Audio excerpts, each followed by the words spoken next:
ఉన్న బంగారాన్ని విడిపించి ఆ రోజు ఆన్లైన్ రేటుకే మేము కొంటాం. Sharma gold company. ప్రస్తుతం మనతో పాటు ఉన్నారు చందు శ్రీనివాస్ గారు. ఒక్కసారి ఈరోజు రిజల్ట్ పై ఆయన ఒపీనియన్ ఏంటో చూద్దాం.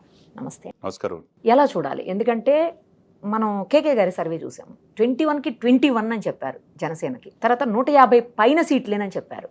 తర్వాత టీడీపీకి సంబంధించినటువంటి, అంటే టీడీపీ సిబిఎన్ గారి ఫోరంకి సంబంధించినటువంటి అమర్ అనే వ్యక్తి కూడా, ఆయన కూడా ఫస్ట్ నుంచి చెప్తాను, మన దగ్గరే చెప్తున్నారు, ఆయన కూడా 151 పైనే, కింద అసలు ఉండదు అని చెప్పేసి. వాళ్ళిద్దరు అన్నట్టుగానే ఇవాళ అసలు అనూహ్యమైనటువంటి ఈ రిజల్ట్ చూస్తుంటే ఏమనిపిస్తోంది?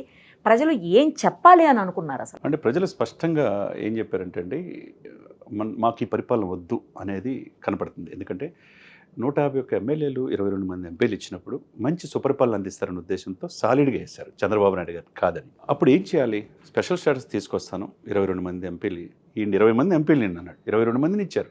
రాజ్యసభలో కలిపి 30 మంది ఉన్నారు. కానీ ఏ రోజన్నా ఈ 5 సంవత్సరాల కాలంలో అడిగారా, మోదీ గారిని అడిగారా, తీసుకొచ్చారనే భావన ఒకటి. 2, ఎన్నిటికంటే ముఖ్యం ఏంటంటే ల్యాండ్ టైటిలింగ్ యాక్ట్. అది యాక్చువల్గా బీజేపీ తీసుకొచ్చినా, ఎవరు తీసుకొచ్చినా, పురంధేశ్వరి గారు కూడా దాన్ని ప్రశంసించిన, దాన్ని ఏందని చెప్పడంలో మంత్రులు విఫలమైపోయి. ఇప్పుడు మీదైనా నాదైనా ఒక ల్యాండ్ తల్లిదండ్రుల నుంచి వచ్చి అరెకరమో ఎకరో ఉంటుందండి. అది కోల్పోతుందంటే ఆ మట్టిలో పెరిగిన మనకి ఎంత బాధ ఉంటుంది. తండోపదండాలుగా హైదరాబాద్ కావచ్చు, చెన్నై కావచ్చు, బెంగళూరు కావచ్చు, అమెరికా నుంచి కూడా వచ్చి ఓట్లు వేశారు. ఆ సైలెంట్ ఓటింగ్లు ఈ యొక్క విశ్లేషకుడికి అధికారం వైసీపీ వస్తుంది అనేవాళ్ళు కూడా తెలియలే. అదే పాయింట్ ఆఫ్ వ్యూ సంక్షేమం పాటున దాదాపు 2.5 లక్షల కోట్లు వాళ్ళకి బటన్ నొక్కాడు, పథకాలు ఇచ్చాడు. కానీ పథకాలు ఇచ్చింది ఎవరు, ఈ డబ్బులు ఎక్కడి నుంచి వచ్చినాయి అనే భావన కూడా ప్రజల్లో కలిగింది. ప్రధానమైనది ఏంటంటే దశల వారి మద్యపాన నిషేధం. ఆ మద్యం బిగ్ బౌమ్, ప్రెసిడెన్షియల్ మెడలు, అవి కూడా కల్తీ మద్యం మాటను ఎంతమంది చనిపోయారో కూడా తెలుసు. అది కూడా మహిళలు కొంతమంది వ్యతిరేకత కనపడింది. అది సైలెంట్ ఓటింగ్లో పడింది. పథకాలు ఇచ్చినా ఎవరు డబ్బులు అనే భావన వల్ల కలిగింది. అదే సమయంలో కొంత సాలిడ్ ఓటు, నేనేం చేసినా 73 మంది ఎమ్మెల్యేలు మార్చినా నేను చెప్పినట్టు వింటారు, నన్ను చూసే ఓట్లు వేస్తారనే భావనతో చాలా కీలకమైన వ్యక్తుల్ని, వేమిరెడ్డి ప్రభాకర్ రెడ్డి నెల్లూరు పార్టీకి వెన్నుదన్నుగా ఉండి ఆర్థికంగా చేసిన వ్యక్తిని రాజ్యసభ సభ ఆయన్ని కాదనుకున్నాడు. ఆయన భార్య టీడీపీలో వెళ్ళి ఈరోజు ఎంపీ ఎమ్మెల్యే అయ్యారు. ఇకపోతే ఆ పక్కన ఉన్న ఒంగోలు మాగుంట ఫ్యామిలీ, మంచి పేరుంది, ఆయన్ని కూడా కాదనుకున్నారు. ఆయన ఇప్పుడు టీడీపీ తరపున ఎంపీ అయ్యాడు. చెవిరెడ్డి భాస్కర్ రెడ్డిని ఎక్కడో తీసుకొచ్చి ఇక్కడ పెట్టారు. వాళ్ళ అబ్బాయి మోహిత్ని తీసుకొచ్చి చంద్రగిరి పెడితే అతను కూడా ఓడిపోయే పరిస్థితి. అంటే ఎక్కడో అనిల్ యాదవ్ నెల్లూరుని తీసుకొచ్చి నష్టపెట్టి పెడితే ఇవన్నీ ప్రజలు చూడరా. నేను ఎక్కడ పెట్టినా, ఎవరు పెట్టినా సామాజిక సమీకరణను తీసుకున్నాను. నేను చెప్తే గెలుస్తాను. విడుదల రజని ఎక్కడ, చిలకలూరుపేట నుంచి ఆమె గుంటూరు 2 చేశారు. ఏమైంది ఇప్పుడు? ఎక్కడ గుడివాడ అమర్నాథ్, ఎక్కడ కొడాలి నాని ఏంటి పరిస్థితి? పేరు నాని కొడుకు పేరుని కిట్టు పరిస్థితి ఏంటి? వంశీ పరిస్థితి ఏంది? ఎక్కడైనా ఒక మంత్రి. ప్రధానమైన కారణం ఏంటంటే వ్యక్తిగత అన్నం రాజకీయాల్లో మంచిది కాదనేది ఈ తీర్పును బట్టి అర్థమైంది. ప్రజలకు ఇది అవసరంలా. ప్రజలకి స్వచ్ఛమైన పరిపాలన అందిస్తే డెఫినెట్గా మిమ్మల్ని మరొకసారి ముఖ్యమంత్రి చేసేవాళ్ళు. మరి ఇది పక్కన పెట్టి సాక్షాత్తు ముఖ్యమంత్రి గారే 4 పిల్లలని చెప్పి అనటం, ప్యాకేజ్ స్టార్, మ్యారేజ్ స్టార్ అంటాం, ఇవన్నీ కూడా ప్రజలు అవసరంలా.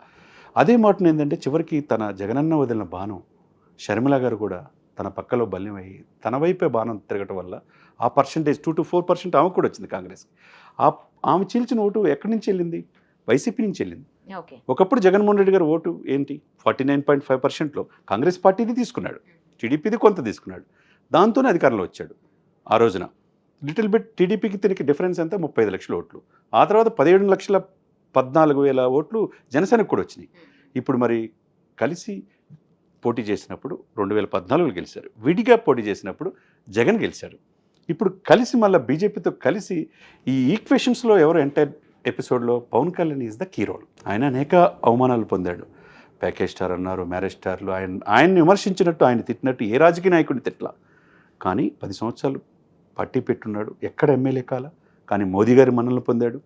ఈ కూటమి కలయికలో చంద్రబాబు నాయుడిని కలపట్లో, బీజేపీని దగ్గర తీసుకురావడంలో కీలక పాత్ర పోషించాడు.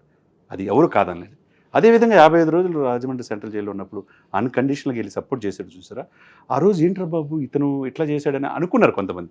కానీ దీర్ఘకాలమైన ప్రయోజనం దృష్టిలో పెట్టుకుని ఓటు చెల్లకుండా రాజకీయం చేయడం, ఇవన్నీ కూడా కలిసి వచ్చి ఈ రోజున ఈ కూటమి అధికారులు రావడానికి ప్రధానమైన కారణంగా మనకు కనపడుతుంది. ఇందాక ఒక ట్వీట్ చేశారు చిరంజీవి గారు, చాలా బాగా చేశారు నిజంగా.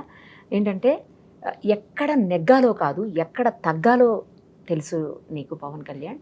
అలాగా ప్రజల కోసం, ప్రజా సంక్షేమం కోసం, ఒక గొప్ప ప్రభుత్వం కోసం తీసుకురావడం కోసం నువ్వు తగ్గావు. తగ్గి ఇవాళ నెగ్గావు, నువ్వు కింగ్ మేకర్గా మారావు అని చెప్పేసి ఆయన ఒక ట్వీట్ చేశారు. నిజంగా నిరుపమ గారు, మీరు కూడా ఈ సుమన్ టీవీ వార్షికోత్సవాలు వచ్చినప్పుడు మీ పేరు కూడా పిలిచి నిరుపమ చాలా చక్కగా చేస్తాను నేను దగ్గర తీసుకుని నేను చూశాను. అవన్నీ కూడా సుమన్ గారితో అనుబంధం, మీ ఛానల్తో ముఖ్యంగా అనుబంధం. ఇదే చిరంజీవి గారికి 2 months క్రితం మేము వెళ్ళినప్పుడు ఒక 1.5 hour ఆయనతో కలిసి మాట్లాడే అవకాశం వచ్చింది. అప్పుడు ఆయన చెప్పిన మాట, మా వాడు మంచి రాజకీయ నాయకుడిగా ఎదగాలి, ఏ రోజుకైనా ముఖ్యమంత్రి కావాలని కోరుకున్నాడు. ఆయన అవుతాడా అండి అని అన్నాడు. సార్ డెఫినెట్గా సార్, కష్టపడుతున్నాడు sir. Is the troubleshooter, is the game changer, is the game changer of AP politics అంటే ఆయన అన్నమాట కష్టపడుతున్నాడండి తమ్ముడు. వాడు నేను ఎప్పుడు అట్లా చూడలేదు, వాడు మా ఫంక్షన్లో కూడా రావట్లేదు. నేను ఒక హారం అయితే కట్టడానికి ప్రయత్నం చేశా, అంటే ఏంటి ప్రజారాజ్యంలో ఒక మార్పు కోసం ప్రయత్నం చేశా. నేను రాజకీయాలు ఇవ్వలేకపోయా. తను అనుకున్నది ఏ రోజుకైనా రీచ్ అవుతాడు అని చెప్పి ఆ రోజు అంటే డెఫినెట్గా అవుతాడని అన్నాను. 2 months క్రితమే మేము కలిసినప్పుడు. మీరు కూడా ఆ తర్వాత బృందం మీరంతా కూడా వెళ్ళారు. ఇవన్నీ కూడా ఏంటంటే చిరంజీవి గారు ఈరోజు ట్వీట్ చేయటం వెనక ఎక్కడ తగ్గాలో తెలుసు. నువ్వు ఈ రాష్ట్ర ప్రజలకు కావాలి, ఆ ప్రజల కోసం నువ్వు అనుకున్నది రీచ్ అవుతావు, కింగ్ మేకర్ అవుతావు. ఆయన చేసిన ట్వీట్ మనం ఉదరించుకోవాలి.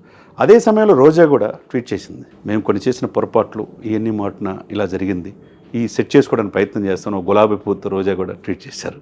మరి అదే రోజాని చిరంజీవి గారు ఇంటికి పిలిచి భార్యాభర్తలను సత్కరించాడు. ఆయన విఘ్నత అది. మరి కానీ చిరంజీవి గారితో పాటు పవన్ కళ్యాణ్ ఒంటెద్ది పోకూడదు, వ్యక్తిగత దోషం చేయటం. వ్యక్తిగత దోషం చేసిన వాళ్ళు ఎవరైనా సరే మేడం మీరు చెప్పండి, ఒక్కళ్ళైనా ఉన్నారు ఇప్పుడు? ఇది ప్రజలకు కావాల్సింది. ప్రజలకి స్వచ్ఛమైన పరిపాలన అందిస్తే మిమ్మల్ని హక్కుని చేర్చుకుంటారు. సుపరిపాలన.